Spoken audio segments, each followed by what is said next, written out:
Hi everyone, hope everybody is doing good and pray to God that everybody will be safe and healthy. In our last video, I had discussed about nature, evolution, and importance and needs, and certain ethics and principles of international business, management, and marketing. So, from the unit one, we have the few more factors, a few more uh, segment of it to be discussed today. So, let me share my views, opinions, and another principle that we as organizations, as startups or MSMEs, we have followed, and how do we treat these. So, today I will be talking about mercantilism, absolute advantage, the comparative advantage, factor endowment, and competitive advantages. Along with this, we will also discuss about the environment, political, social culture. Yeah. So let's talk about mercantilism. Mercantilism involves the restrictions on imports and tariffs and accumulation of foreign currency reserves and granting of state monopolies to particular firms, then subsidies of export industries, government investment in research and development to maximize the efficiency and the capacity of domestic industry. In mercantilism, it is more of a commanding economy rather than a marketing economy. Commanding economy in the sense a country tried to safeguard its own market players, its domestic companies or organizations or firms or individuals, because they may think the if at all that happens to a non-developing or developing countries, they get scared to other quality products and services from the developed countries. So to contain them from overtaking the local markets. So yeah, definitely countries like India, other Asian countries, they bring in more tariffs in terms of taxes on the consumers. They don't put the taxes to the exporter, but the buyer over here in their own countries. So that makes the customer to think twice to spend money on it, or the flow, the buying flow used to be that can be the bring into they curb the spend. This is one way. Then if you ask me, the disciplines, the terms that they follow up, it is random. What do you say? Random regulations that a particular government brings in. That is very bad for an MNC.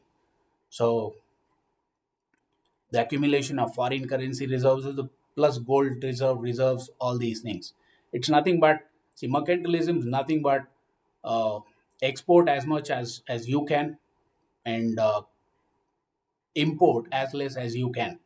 So this is the principle. This is the main because back in those days, the 400, 500 years ago, British colonials used to do this. This is this is where these real examples have come in older books. They claim that colonials used to put these curbs. They want to sell more while buy less from international businesses, because though in those days countries used to be measured by their wealth in the form of gold or silver or any other valuable metals. But nowadays it is more of a standard living of the citizens, standard living of the population. But those days, how wealthy you are, you know, with how many tons of gold you have, how many tons of silver you have. So this is why these guys used to practice that. but currently it has been washed away, and we don't see this happening in any developing country or any other country. But maybe this may be existing somewhere if you get into it. And granting of state monopolies to particular firm is especially those associated with the trade and shipping. This means uh, granting complete complete authority to a state-owned companies or government-owned companies. For example, any government telecommunication companies, if you remember, they produce or they obtain very less profits, but still the other market players who coming from outside, they're paying more taxes to the government.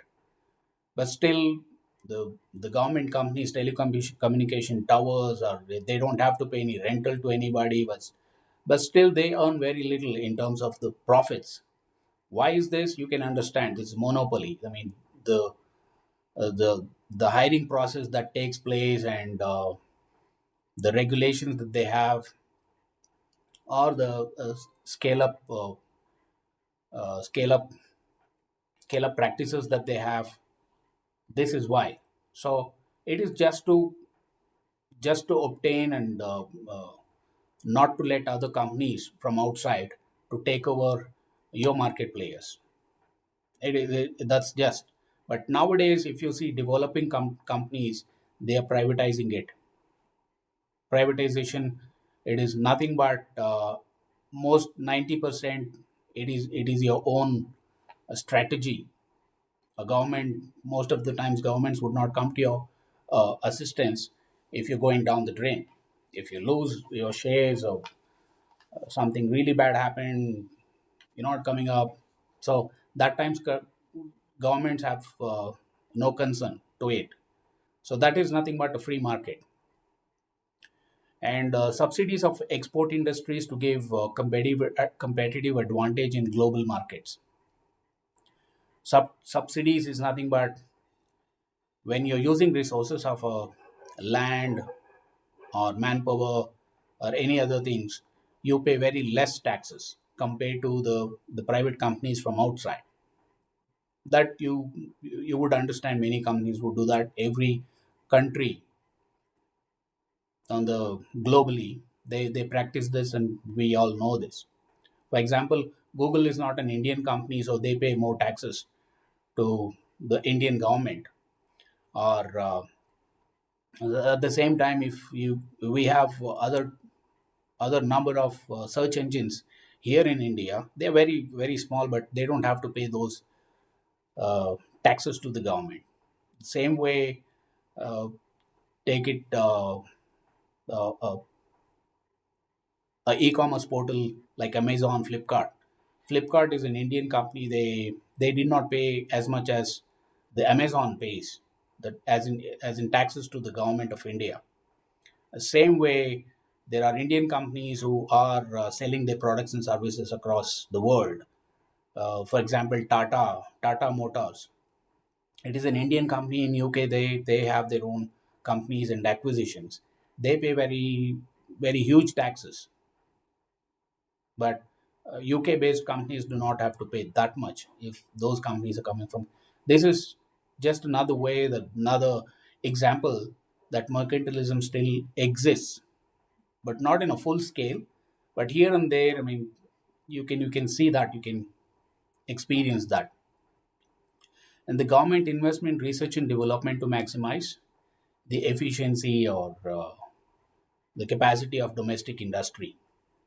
This is to control more government investing in their R&D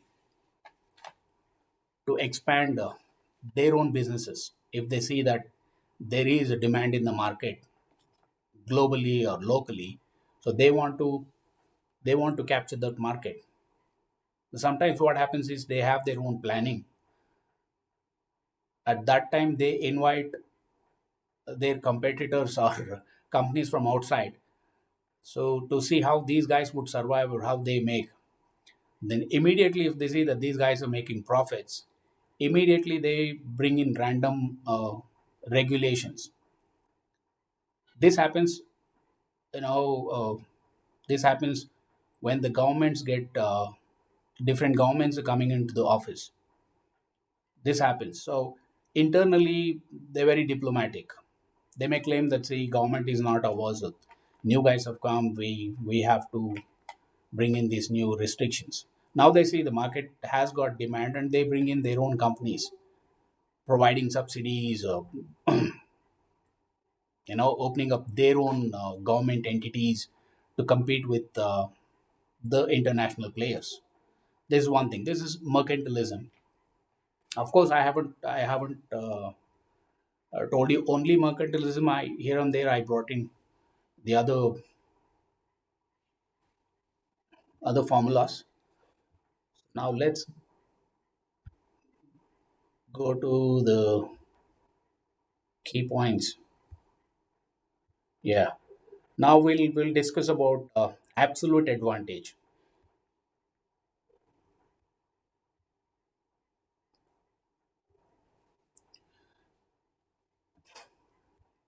Please hold on a sec, because I do not find absolute advantages.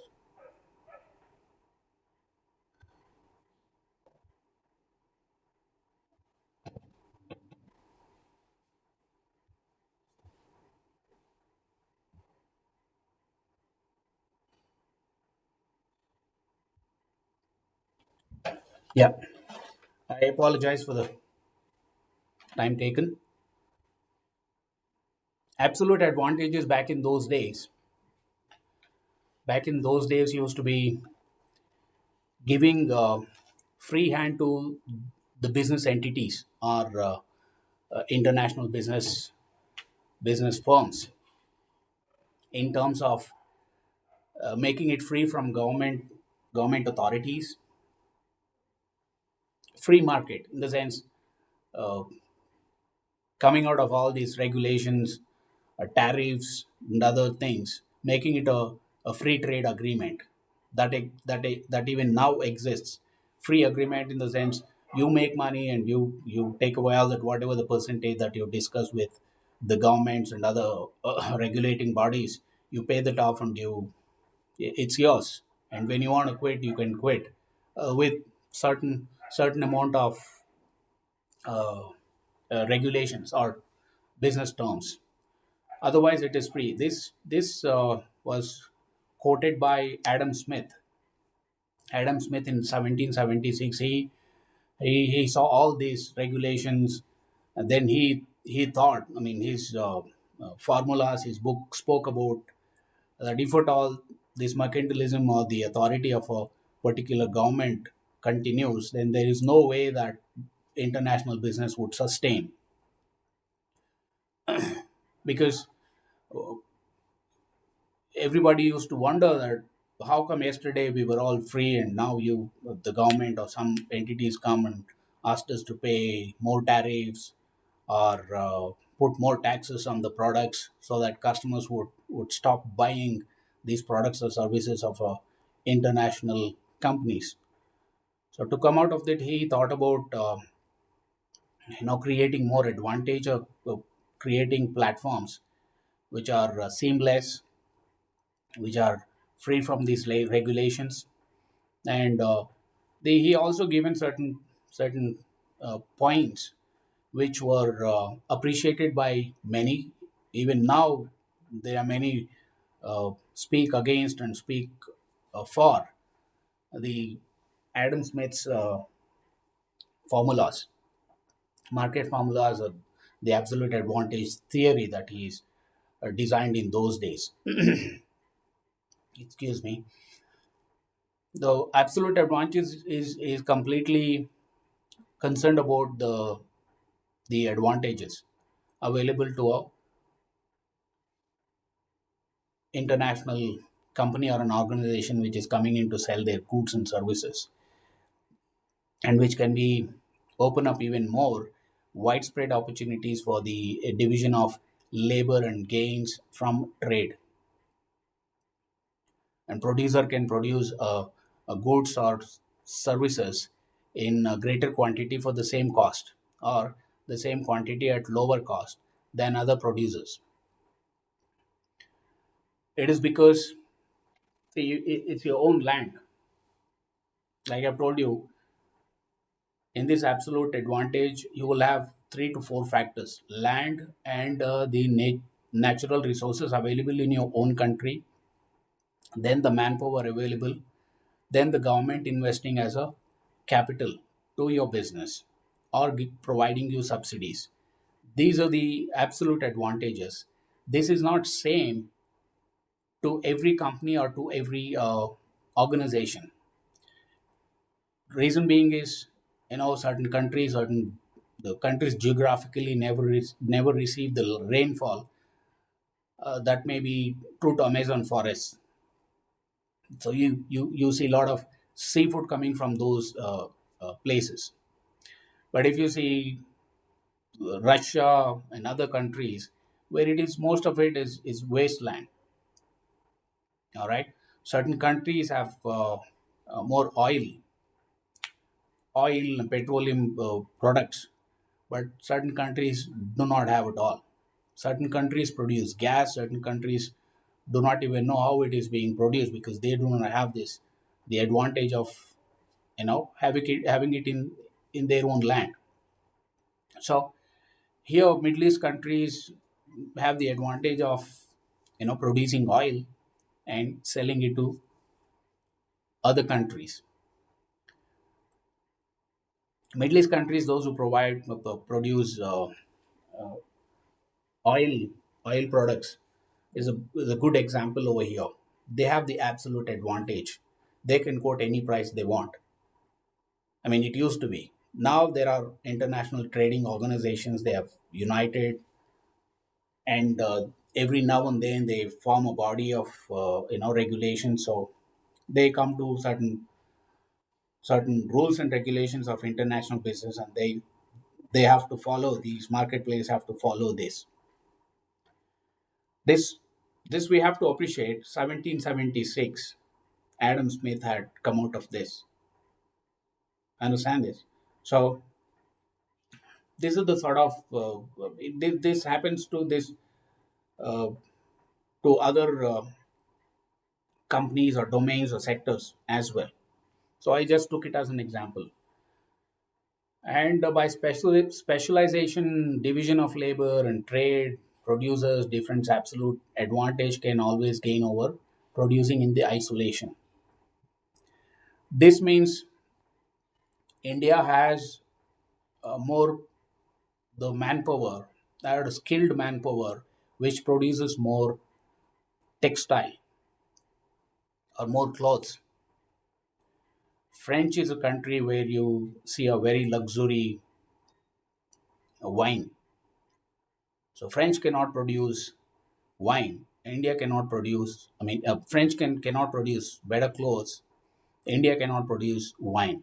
In this case, if you become international,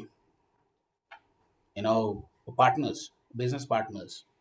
So you give us more wine for a better price or a reasonable price, and we provide you enough of clothes that you wish to wear. I mean, the whole country you wish to wear.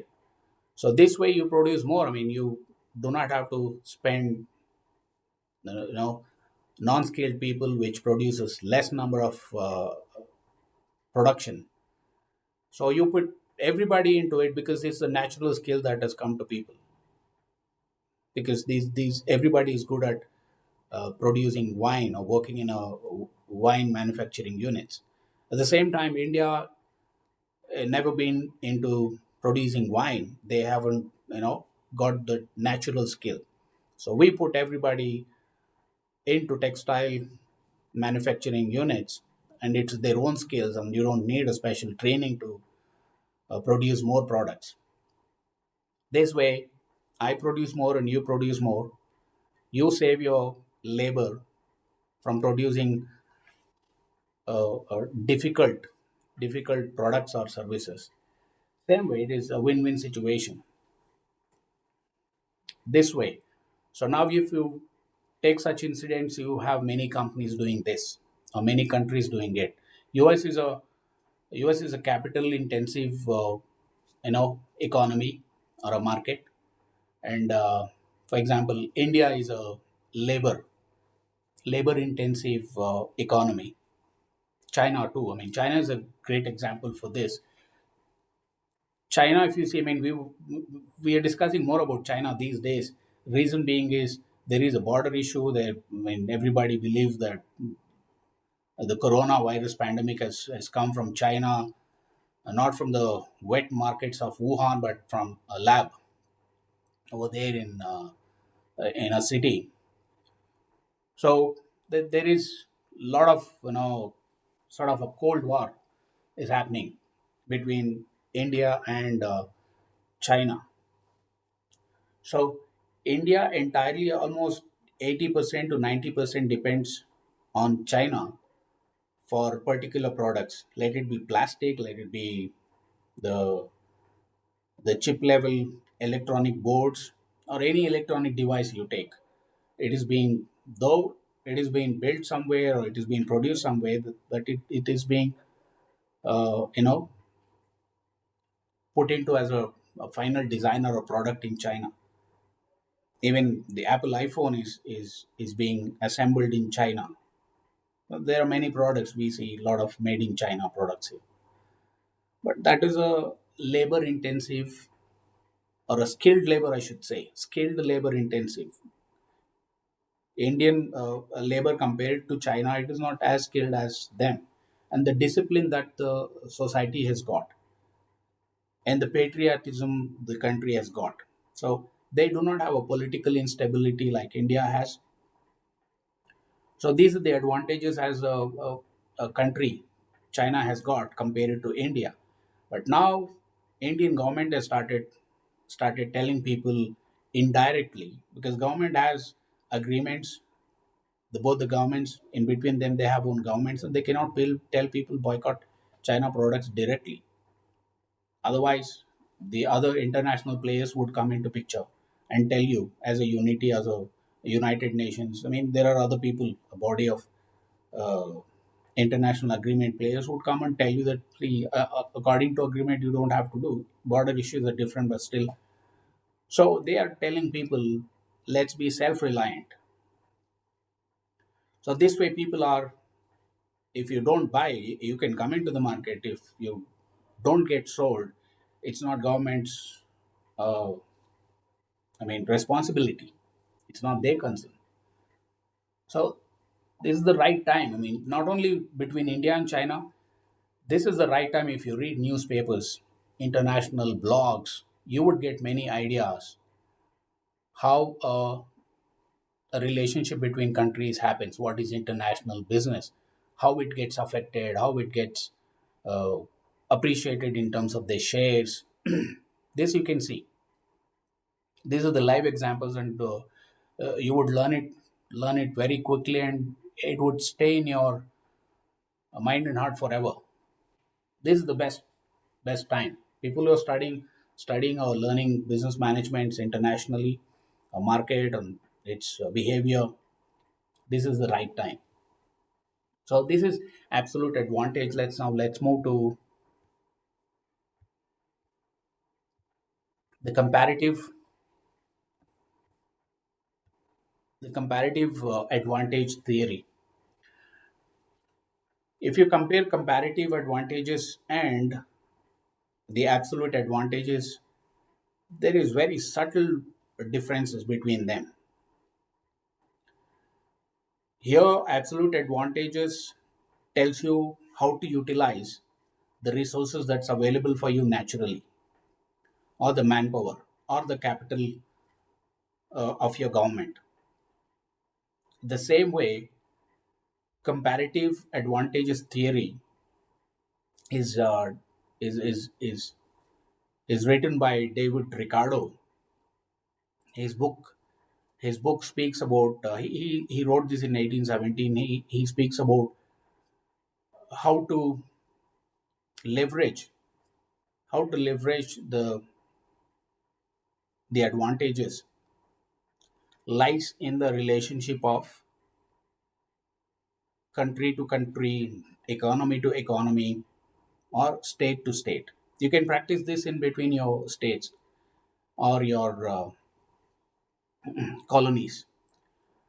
See, this suggests that nations will have to engage in trade with one another while exporting goods or importing goods or relative advantage in the productivity. In the same way, absolute advantage refers to uh, uncontested superiority of a country to produce particular good better. Then comparative advantage introduces more opportunities in terms of cost as a factor. Then analytics in choosing between you know uh, different options of production. So comparative is more of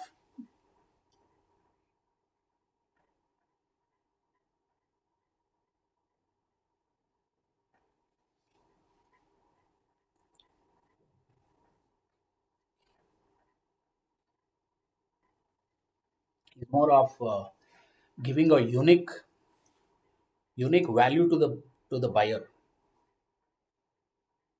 and utilizing your brand.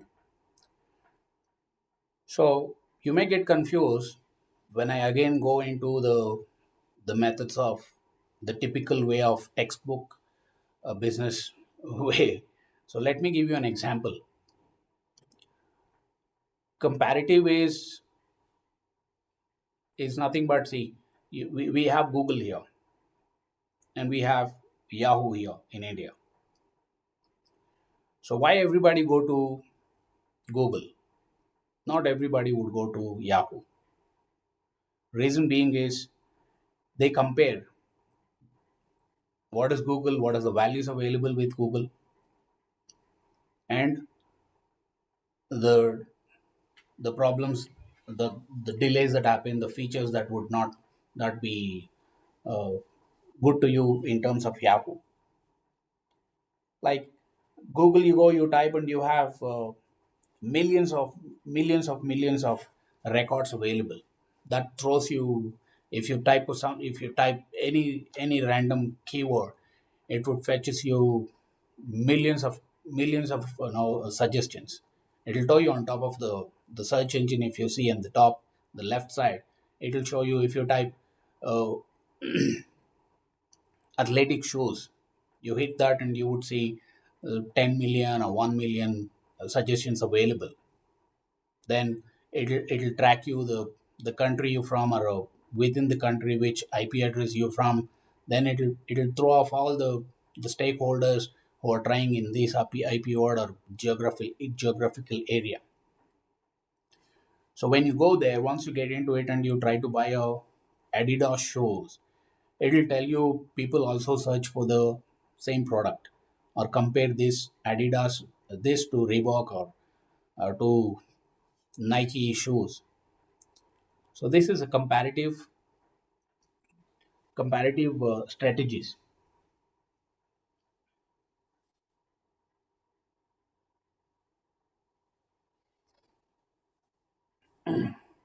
So there is not much, whatever is available to you as an advantage when you comparing it to your competitor. Then you utilize all this. There's nothing but tell you we are good in this. We are very better in this. This is unique. The value proposition that our product carries.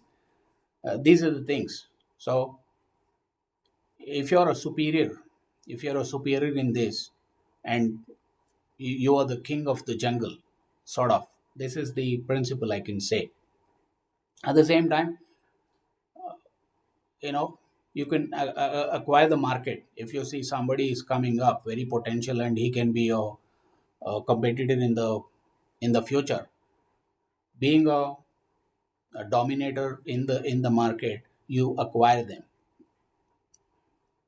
you take them inside, something like that. So that is it. There's not much to tell you about it. Now let's move on to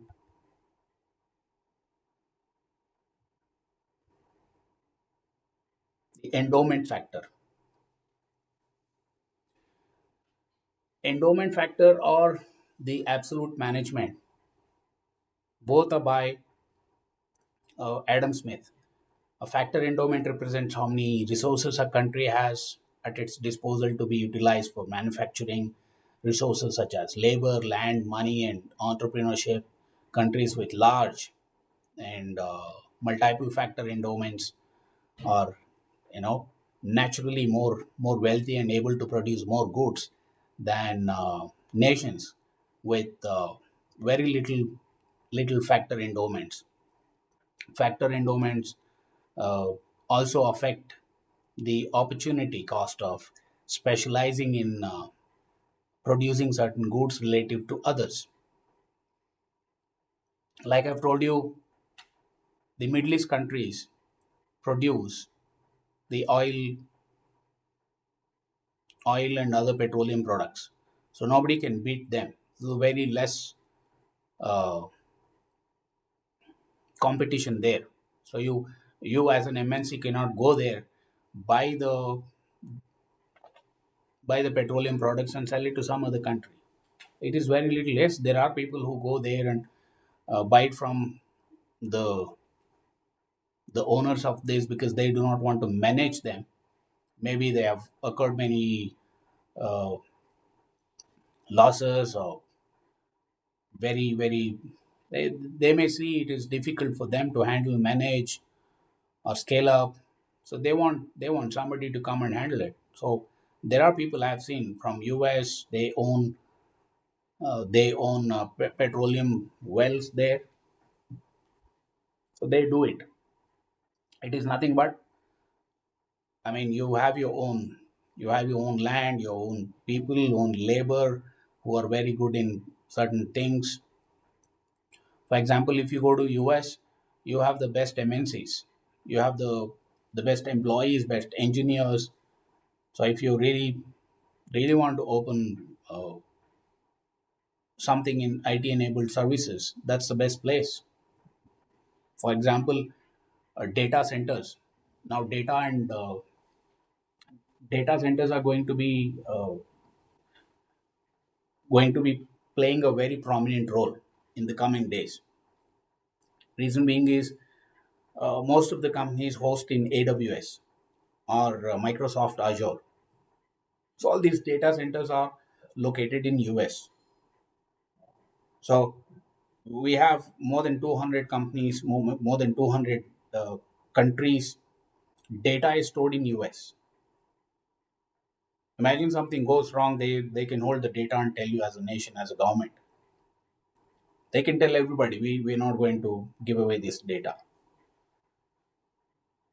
So they have their own regulations. But imagine this happens. Everybody wants to go to war with US. They may say this. At the end of the day, as a business entity, AWS or Jeff Bezos has got, I mean, no authority to say no to the government. When it comes to nation, the wars and the legal, so at certain point, yes, you will have your legal things to take care. This is the way. So factor endowment again falls into this category. Now let's move to the competitive advantage theory. Competitive advantages are, let me tell you, it is again a brand oriented. These advantages can be uh, broken down into uh, comparative advantages and differential advantages.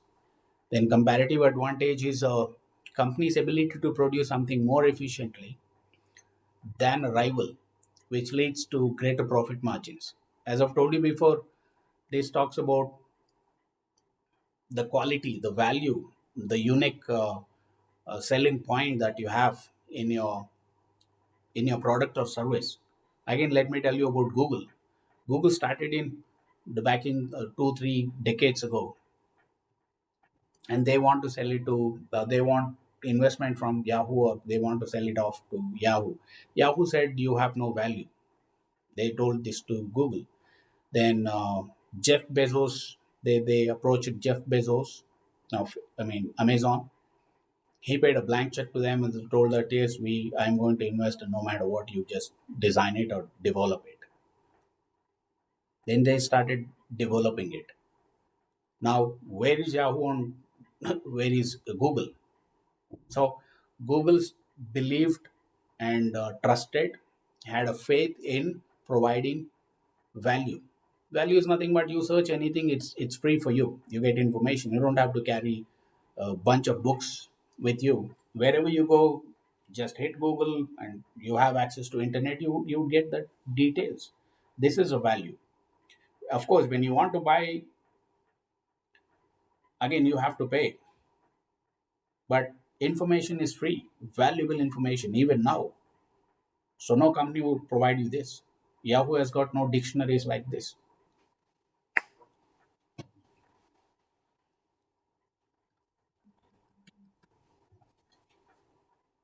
And likewise, you have LinkedIn as another example.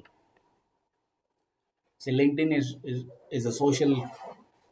They 2002, 2001, the founders of this, they were with PayPal, they were with another social networking site. They wanted to build that, but later they thought about this. Why can't we start a social networking site for corporates? So that was an innovative idea.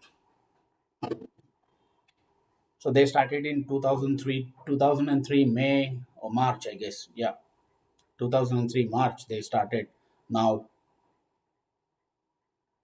they've tried with many other companies for the fundings. Nobody believed in them, but Sequoia invested $4 million or something. Now 2016-17 they sold it to Microsoft for about 20 over $26 billion. Just imagine, over 10 years they made $26 billion. You can't just imagine. And they bought it for a share. That time the value of the share of LinkedIn was 190, close to $200. So it is like this. Why this has happened?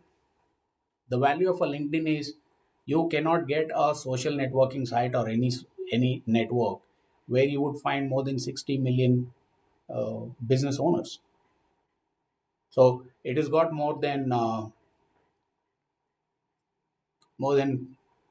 600, I mean 600 million users, I guess. Yeah, 600 million users. And US is the number one country which has got more users, which is of CEOs and senior level executives of top companies. India has got more than 60 million, business users. I mean, business entities, owners, CEOs, board of directors. This, I mean, the value that they sell, the ads that they sell, is the top advertisement. I mean, you cannot see, even Twitter cannot match this. So this is how it is. So you have to have competitive values come from this. Nobody can compete with LinkedIn. Nobody can compete with Google. Nobody can compete with Amazon now. Nobody can compete with uh, many international brands you take. So it is like that.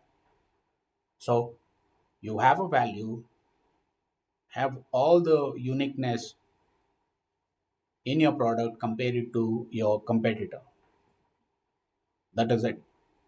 So like iPhone has come, Tesla has come. I mean, whom do you whom do you buy?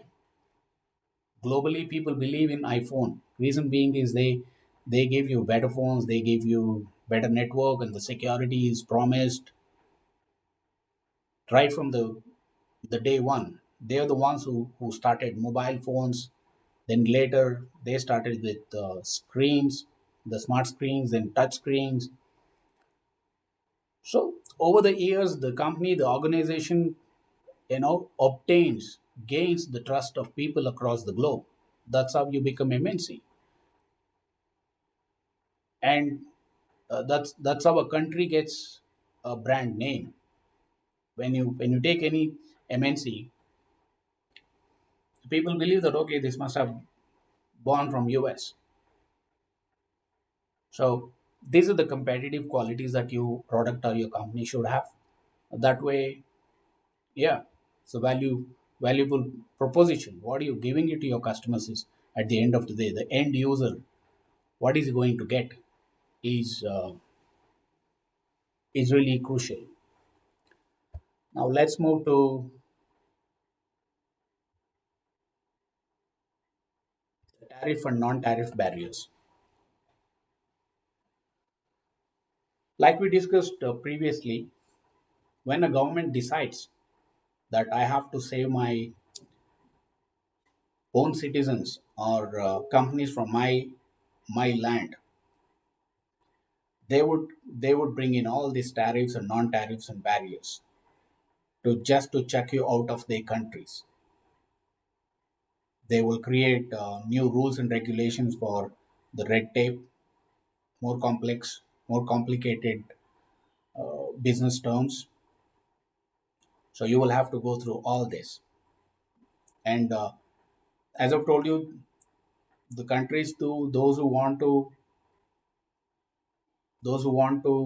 compete with you, though they do not have the uniqueness or the value that you carry as a product or service from other country, the countries who want to check you out, what they do, the host country that I'm talking about, what they do is diplomatic way of making you journey go difficult, or make your customers pay extra as a tax.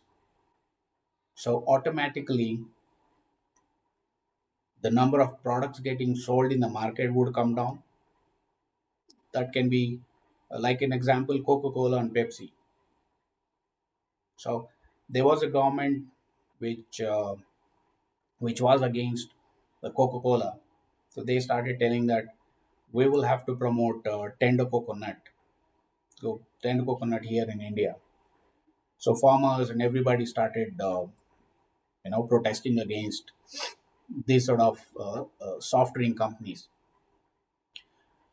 Even people who want to buy, they enjoy this drink, though they are scared of, they're under the fear that people may not like me. Most of the people were telling that do not use this because the taxes are going to other nation. Then Coca-Cola and Pepsi, they've come to terms. They must have been different diplomatics to understand what as a country these nation wants. So they put more tax.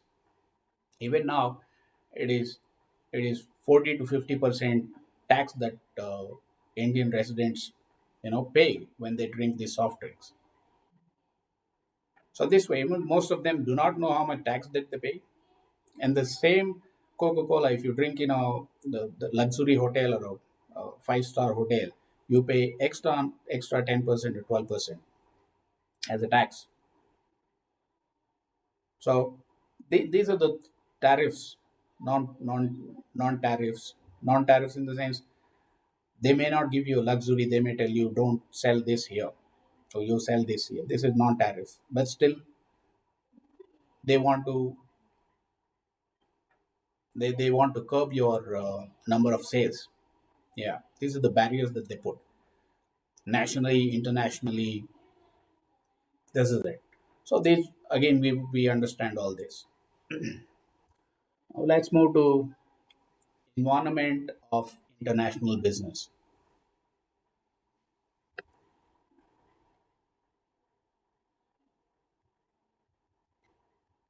In this, we get political environment, then you have economical environment,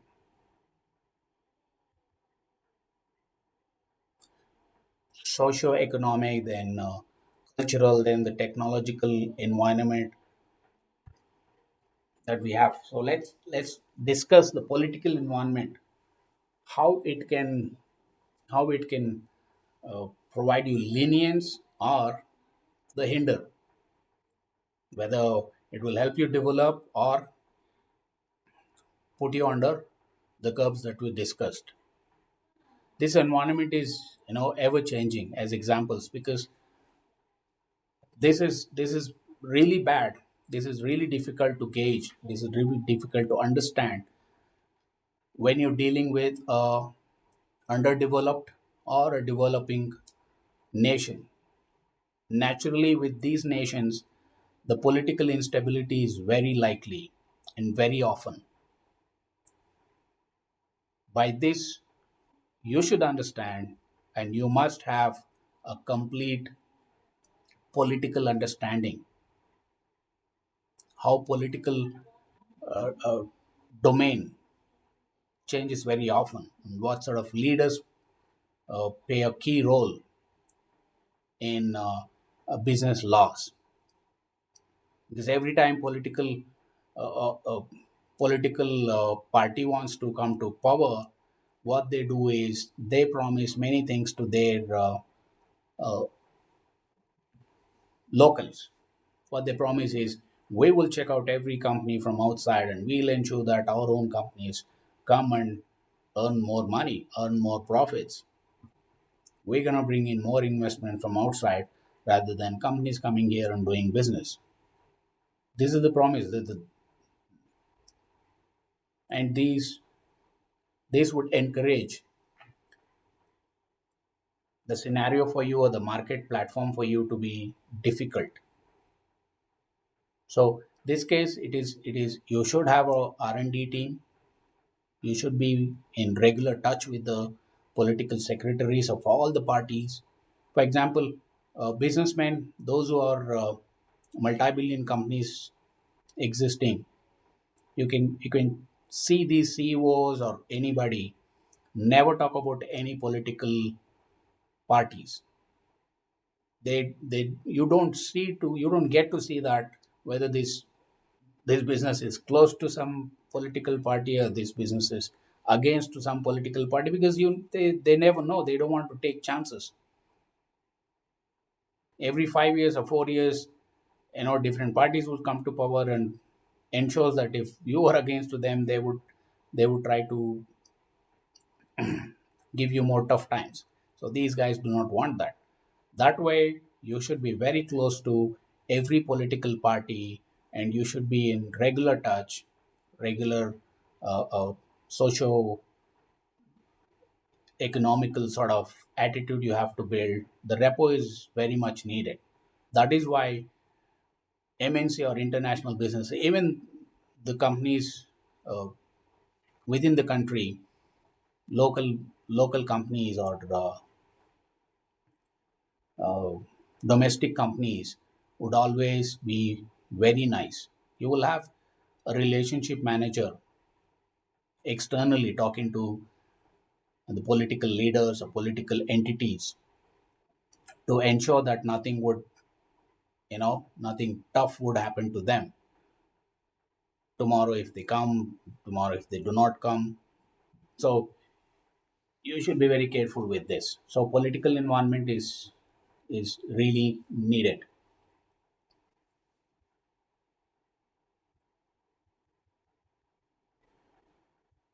Then we have economic environment.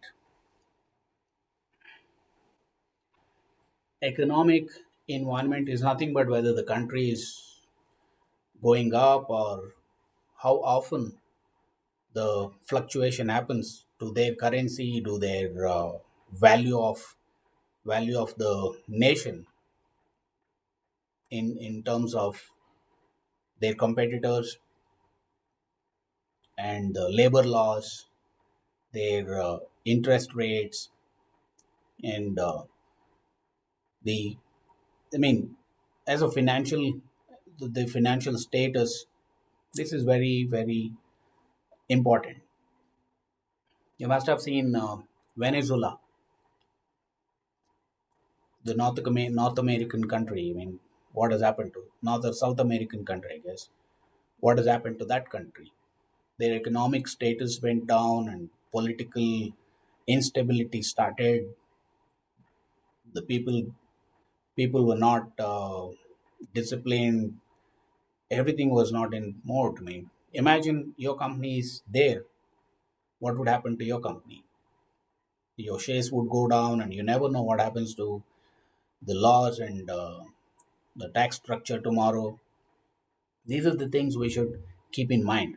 So this is important that you study everything, or your company does every now and then, the strategics and whom you have to be in touch with, how deeply you should be in compliance with the laws that they create, the likely to happen or unlikely to happen. These things you should be keep in mind. Later we have the socio-cultural environment.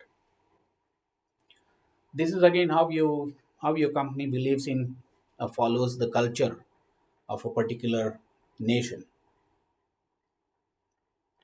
When Flipkart was doing good in India, Amazon wanted to come down, wanted to encash, and wanted to capture the market, because I mean, I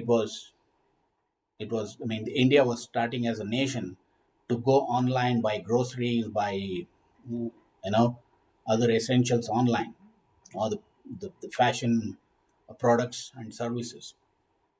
So Amazon kept a very close eye to India, because it's got 1.3 billion population, and most of it is youth who are between 20 and 40 or 50.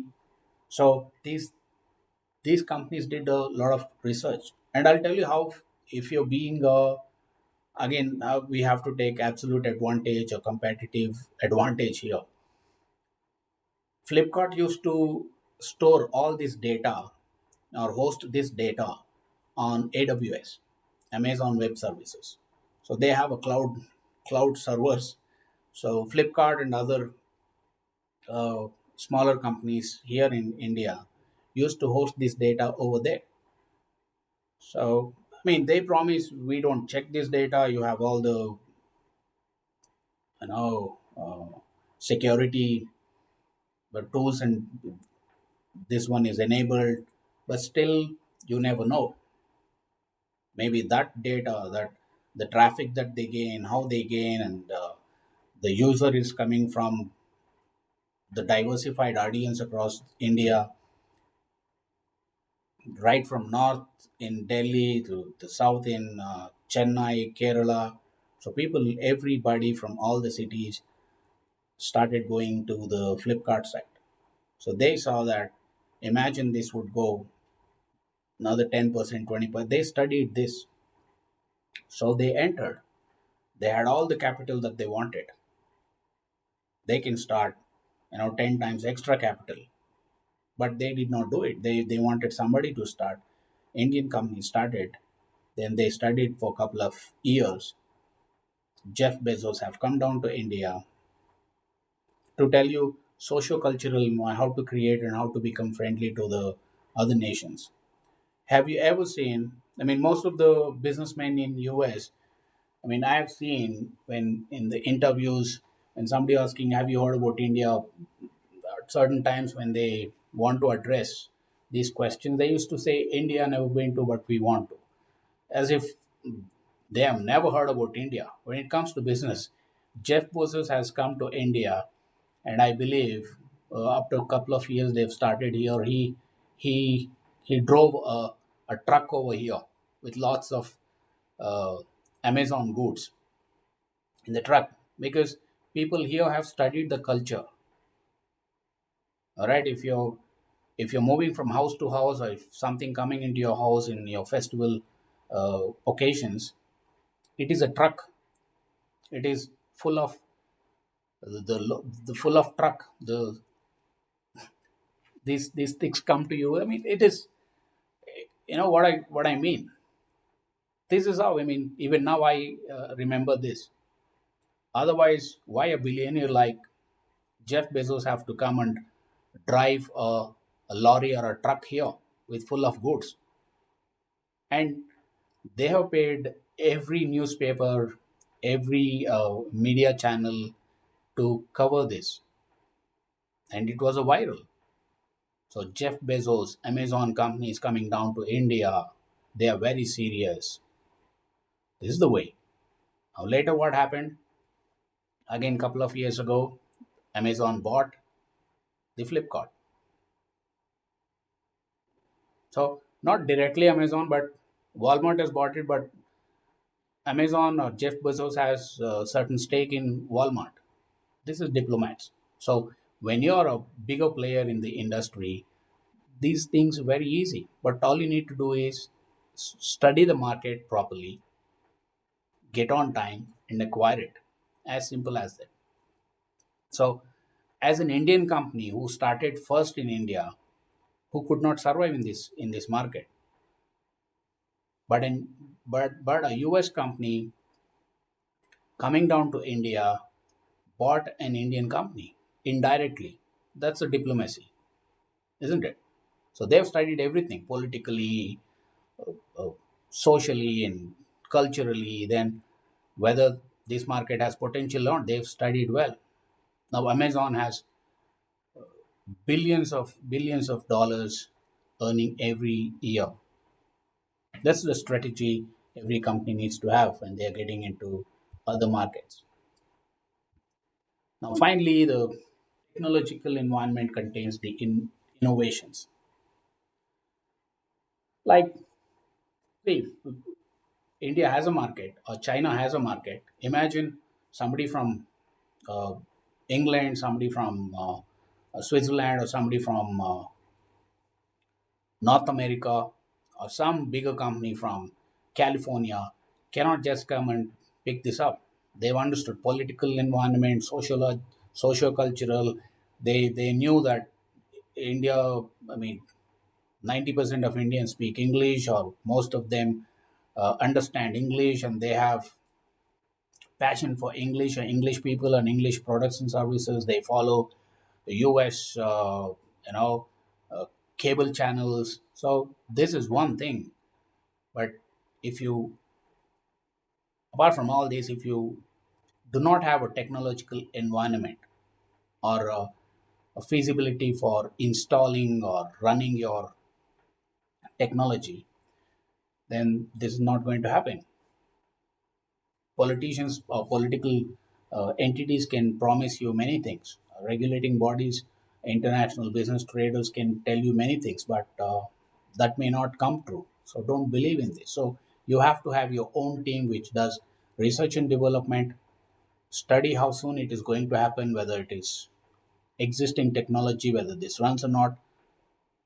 If you go to Bangladesh or any Asian city, Asian countries, you do not have the 5G network or 4G network, but yeah, India had it.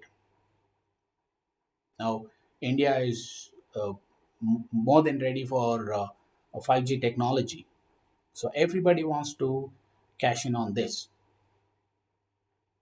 So this way, you have to study the platform which is ready for your technology to be installed there, how seamless it is, whether people are user friendly to the technology that you're going to give it to them in order to capture market or uh, gain users. These things really matter. And when I say, I want to give you another example, saying data centers. For data centers, Tata has an Indian company. Tata has in US, which has got more under the sea. They have more than 1,500 kilometers of bandwidth under the sea, but not in India. Reason being is political instability, and the preference or priority is not given to the technology.